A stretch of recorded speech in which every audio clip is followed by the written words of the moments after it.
Bismillahirrahmanirrahim. Assalamualaikum warahmatullahi wabarakatuh. Kita lanjutkan pembelajaran hari ini masih di tema 7 kepemimpinan dan subtema 2 pemimpin idolaku. Kita sampai pada pembelajaran 4. Baik, sebelum kita mulai, mari kita berdoa terlebih dahulu. Persiapan berdoa, mulai. Selesai. Selanjutnya kalian bisa lakukan pembiasaan dengan menyanyikan lagu wajib Indonesia Raya, membaca Pancasila, ditemani oleh siapapun yang sedang menemani kalian belajar sekarang.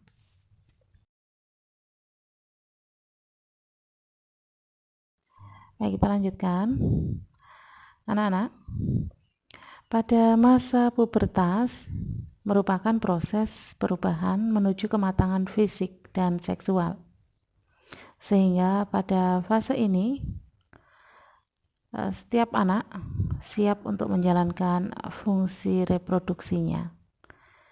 Pada masa pubertas terjadi perubahan pada remaja pria dan remaja putri. Pada masa ini, produksi hormon meningkat.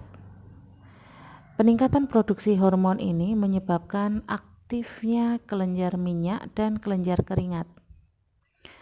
Aktifnya kedua kelenjar ini dapat mengakibatkan berbagai macam gangguan pada kulit, misalnya jerawat dan bau tubuh yang kurang sedap karena keringatnya berlebih ya. Nah, oleh karenanya kebersihan dan kesehatan tubuh harus selalu dijaga, termasuk kebersihan dan kesehatan alat reproduksi. Nah, bagaimana cara menjaga kebersihannya?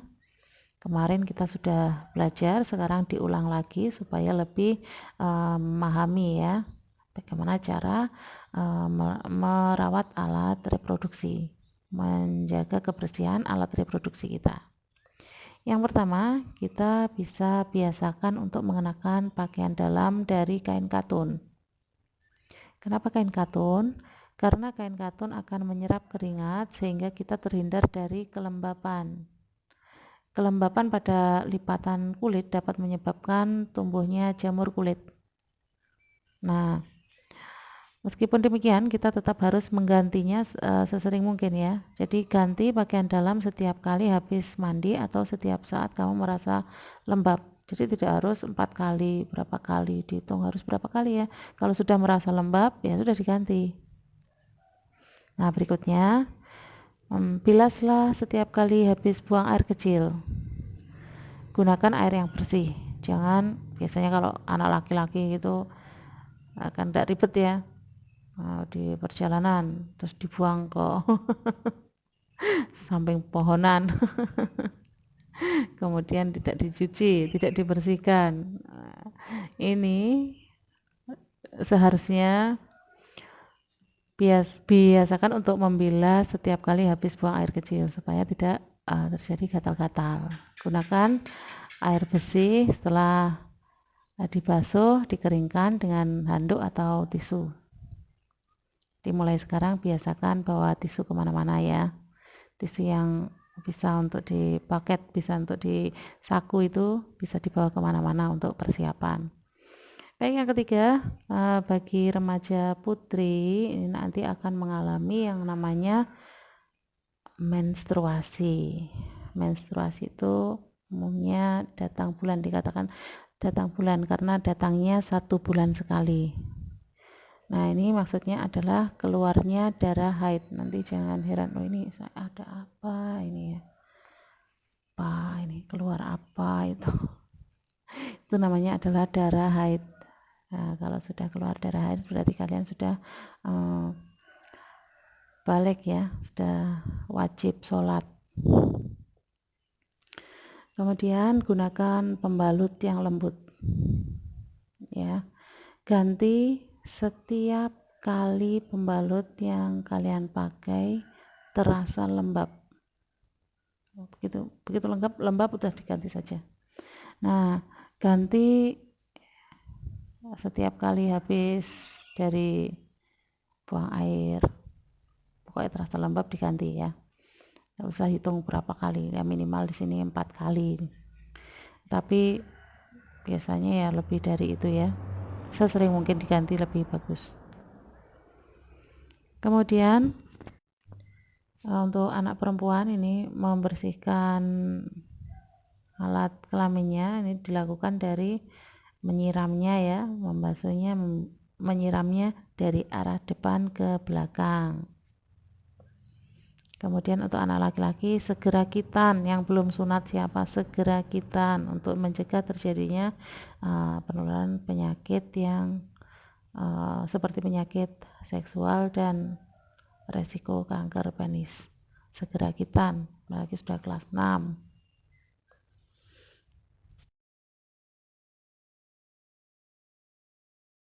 Nah, berikutnya ini ada sebuah teks pidato, ini teks pidato ya. Disajikan sebuah teks pidato di sini. Nah, nanti tugas kalian adalah memperhatikan unsur-unsur yang ada di dalam teks pidato ini. Kemudian di slide berikutnya kalian akan diminta untuk memberi centang pada unsur-unsur yang ada ataupun tidak ada di dalam teks pidato ini. Nah, pidatonya seperti ini. Selamat pagi Bapak, Ibu, dan teman-teman semua. Hari ini kita akan saling berbagi cerita dan pengalaman tentang persatuan. Saya akan menyampaikan kisah saya mengenai persatuan. Lalu saya akan belajar dari kisah teman-teman dan seterusnya. Kalian lanjutkan nanti ya. Kalian bisa pause videonya apabila kalian mulai membaca teks pidato ini. Usahakan untuk membacanya dengan intonasi yang tepat ya. Silakan dibaca ditemani orang tuanya. Kita mulai pada hitungan ketiga ya. 1, 2, 3, mulai.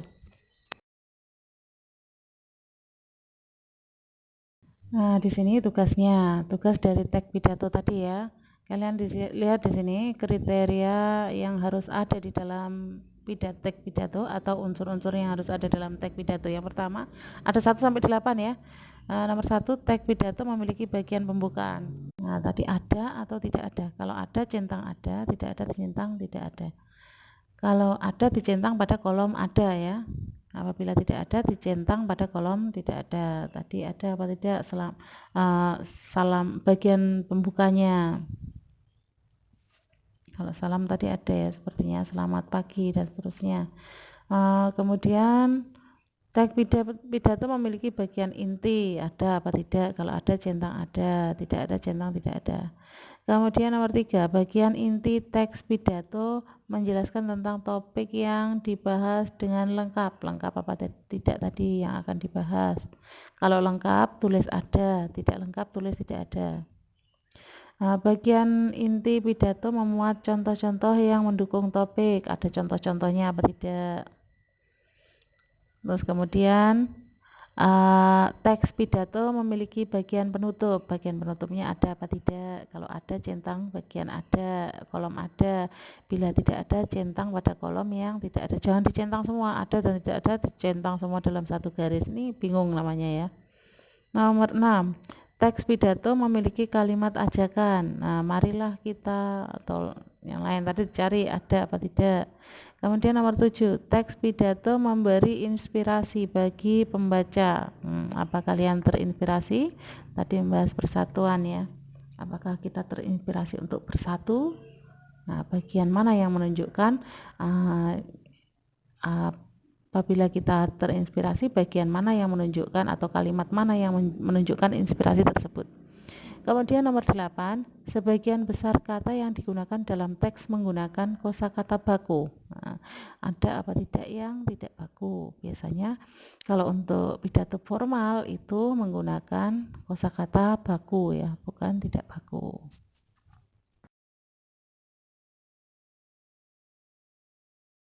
Nah, baik anak-anak, kita lanjutkan.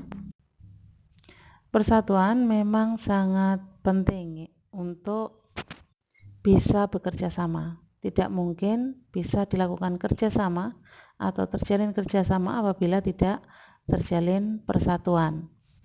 Jadi persatuan memang sangat penting untuk kehidupan berbangsa dan bernegara, utamanya untuk menghadapi era globalisasi di mana tantangannya akan semakin berat, persaingan akan semakin ketat. Nah, tidak hanya kerjasama di dalam negeri atau sesama masyarakat satu bangsa saja, tetapi juga kerjasama dengan bangsa-bangsa lain seperti apa yang dilakukan oleh Indonesia. Karena ini juga termuat di dalam cita-cita dari kemerdekaan yang termuat di dalam pembukaan Undang-Undang Dasar 1945 ya, di alinea keempat. Nah, kerjasama yang dilakukan oleh Indonesia dalam bidang sosial budaya, kemarin kita sudah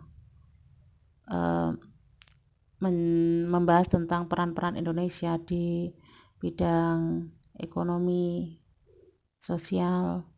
Sekarang kita bahas kerjasama bidang sosial budaya yang juga diikuti Indonesia di dalam lingkup ASEAN. Hal ini ditandai dengan pembentukan komunitas sosial budaya negara-negara ASEAN atau ASEAN Social Culture Community atau ASCC. Komunitas ini memiliki 4 bagian utama, diantaranya yang pertama mengelola dampak-dampak sosial dari integrasi ekonomi. Kedua, membentuk masyarakat yang lebih peduli dan berbagi untuk mengatasi isu-isu kemiskinan, keadilan, dan pengembangan sumber daya manusia. Yang ketiga, meningkatkan perlindungan lingkungan. Kemudian yang keempat, memperkuat dasar-dasar bagi ikatan sosial kawasan. Nah, kerjasama nyatanya dalam bidang sosial budaya negara-negara ASEAN antara lain yang pertama, pertukaran kunjungan antar seniman ASEAN. Ini juga diikuti oleh Indonesia. Berikutnya yang kedua, festival lagu dan lomba menyanyi negara-negara ASEAN.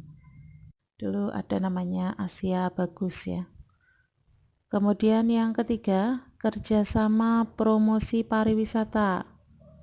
Yang keempat, kerjasama budaya serumpun Melayu. Berikutnya, pertukaran berita dan penyiaran informasi mengenai ASEAN melalui televisi dan radio.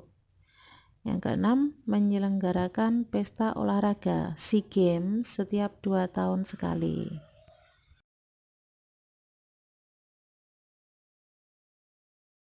Baik, ini adalah tabel tahun dan tempat dilaksanakannya SEA Games ya. SEA Games yang pertama itu dilakukan pada tahun 1959 di Thailand, yang mana ibu kotanya adalah di Bangkok. Kemudian pada SEA Games yang ke-25 tahun 2009 diadakan di Laos, di mana ibu kota Laos adalah Vientiane. Kemudian pada SEA Games yang ke-26 dilakukan pada tahun 2011. Maaf anak-anak, ini yang kolom pertama, ini 1 ke 25 ini adalah bilangan Romawi ya. Jadi kalian ingat kembali, 1 Romawi seperti itu, kemudian 25 Romawi seperti itu, 26 Romawi itu, 26 Romawi yang 2011 itu ya. Nah, pada SEA Games yang ke-26 tahun 2011 diadakan di Indonesia, di kota Jakarta dan Palembang gitu ya. Berikutnya, SEA Games yang ke-27. SEA Games yang ke-27 diadakan tahun 2013 di Myanmar. Kota pelaksanaannya di Naypyidaw. Kemudian pada SEA Games yang ke-28 diadakan atau diselenggarakan pada tahun 2015 di Singapura. Tepatnya di Singapura, di kota Singapura ya. Kemudian SEA Games, maaf ini ada kesalahan, ini 29 harusnya yang seperti V, yang 5 itu kalian nanti jangan dihapus saja ya, yang 5 itu dihapus saja. Jadi ditulisnya x 1 x gitu ya. Jadi Romawi 1 x. Nah, itu dia SEA Games yang ke-29. Di SEA Games yang ke-29 dilaksanakan tahun 2017 di Malaysia, tepatnya di Kuala Lumpur.